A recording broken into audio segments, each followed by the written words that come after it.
This story comes to us from Alarmed Pilot 5802. I have a Karen as a roommate.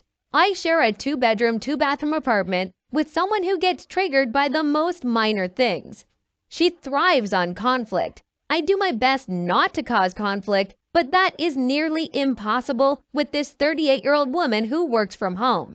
For example, she doesn't want me to be in the common area, such as the small outdoor patio, because she told me her stuff is there. She has a lot of stuff, by the way. She has so much stuff, she feels the need to put some of it in the living room and on the patio. She also told me she is a germaphobe. She doesn't want me to touch anything, such as the light switches, doorknobs, refrigerator handle, kitchen sink handle, or if I do, I need to wipe it down because she thinks my hands are gross and sweaty.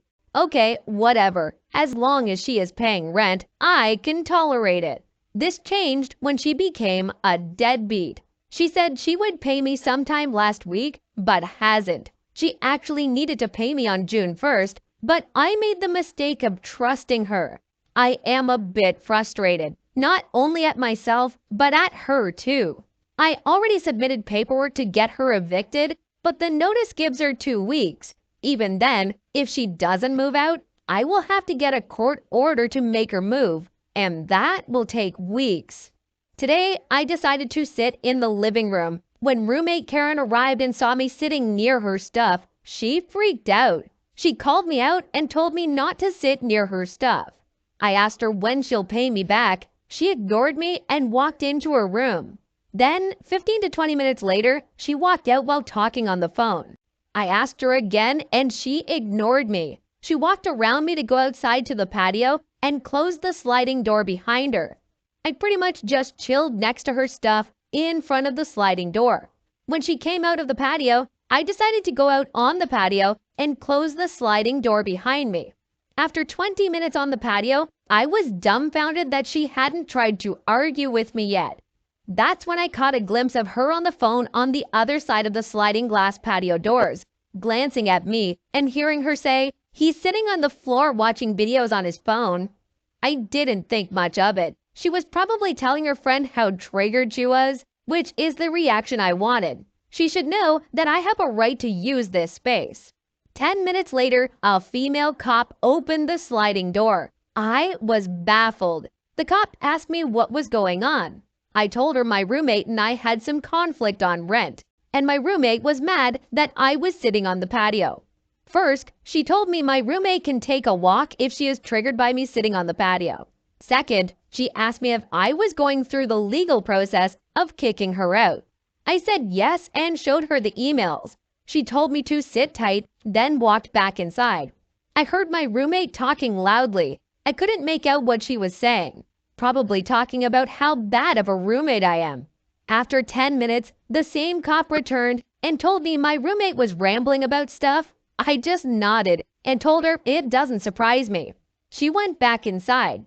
After 10 more minutes, the cop came back and told me they couldn't do anything and that this was a civil matter. We were told to avoid and not talk to each other. Then they left. My roommate went to get her blood pressure checked by a paramedic. She later returns to her room to lament. "F you, Karen. I'll be sitting in the common area next to your stuff." Opie added an update down below. It says, "Update, she has been crying in her room for over an hour. I think she was talking to her mom because I suddenly received $956 in my bank account. I wasn't expecting this at all." Jumping down to the comment section on this one, there's one from a user called Yersinia Piss Test.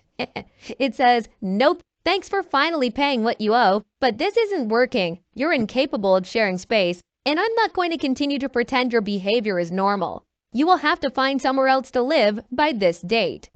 This story comes to us from Nopertons. Karen asks if anyone else on the wait list is as entitled as her. I work at a vet clinic. Since COVID, when people adopted loads of pets, app wait times have exploded industry-wise. My clinic also has the distinction of being one of the only practices that sees exotic pets. Anything not cat or dog, like birds, reptiles, and rodents, within a 60-mile radius. So our appointment wait time reflects that level of demand. Some of our clients who have been with us since before the new millennium haven't been able to get used to the new wait times, and things were just starting to get a bit better in the last few months. But then, as summer got closer, everyone wanted to get dog and cat vaccines updated so they can board and travel with pets for vacation. This interaction happened last week. Thank you for calling Clinic. How may I help you? I need to get my dog in for vaccines. I'm leaving the state next week and need the certificate to cross state lines. Look up her account. Our vaccine appointments are actually out about 3 weeks right now, but lucky for you, your dog also needs an annual exam with the doctor. Exam appointments are only out a little over a week, and we can do vaccines at the same time. What day are you leaving? Wednesday morning. Oh, I don't have anything till Friday. It takes all of 3 seconds to inject my dog with the vaccine. Can't you just do it? Ma'am, your dog also needs an annual checkup with the vet, which is a full physical that we legally have to do in order to administer vaccines. Also, we have a wait list right now for cancellations, so there's about 20 people all waiting for appointments for simple injections. Are all those people going out of state on Wednesday? Ma'am, we all have our own personal emergencies and needs and life stories. I can tell you most of the patients on our wait list are suffering horrible seasonal allergies and need a shot to stop scratching themselves bleeding. We just have limited time and staff to get everyone in. Does coworker still work there? She does. She just got off shift right now. Coworker would not have pulled Karen any strings, which I knew, but she confirmed for me when I told her about it the next day. And what about name of someone who has never worked here? No one has ever been here by that name. No, I know it was that name. She had reddish hair. Ma'am, I'm the only redhead who works here. Do you mean my name, which could be close to what she said if her memory was bad? No, definitely not. I just wanted to see how much turnover there had been since last time I was there.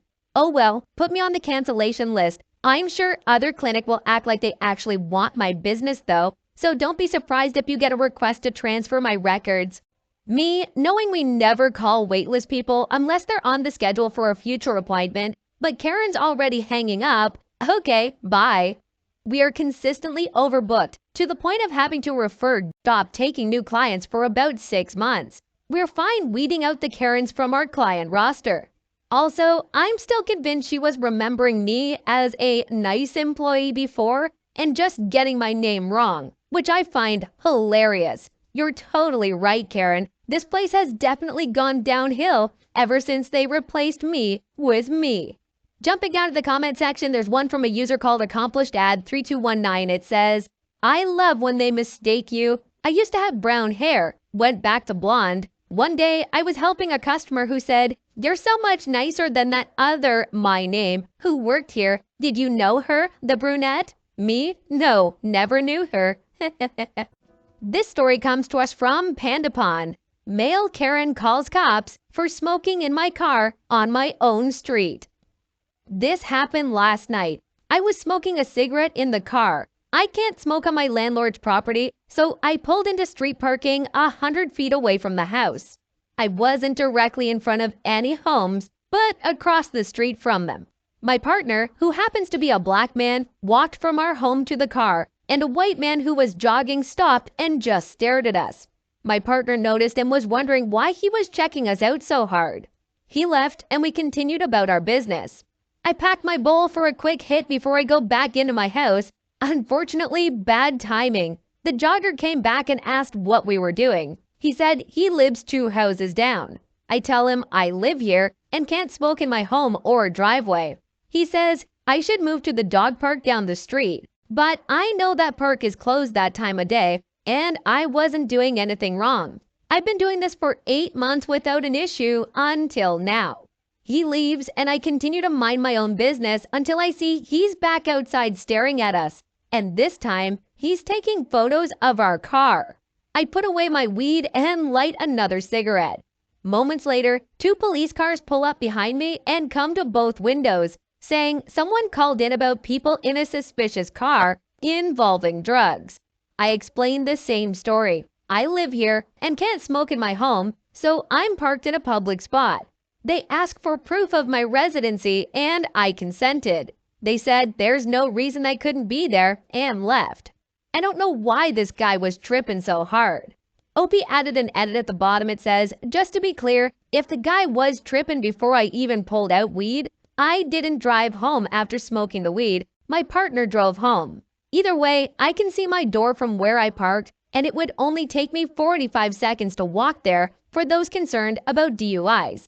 In my state, recreational sales aren't legalized yet, medical sales are legal, and it's decriminalized to possess up to a certain amount. Opie added on one more edit. It says, in my state, marijuana smell is not probable cause for a stop, search, or seizure unless you're at an airport or driving a commercial vehicle. Jumping down to the comment section on this one, there's one from a user called IT Staff. It says, tell the cop you saw a guy walking by multiple times, apparently casing the houses and taking photos from behind the wall. This is the guy you think they were called about. You thought it was suspicious that a jogger had what you thought was a crowbar. This story comes to us from Tommytronics. Finally had a nasty Karen waste my time.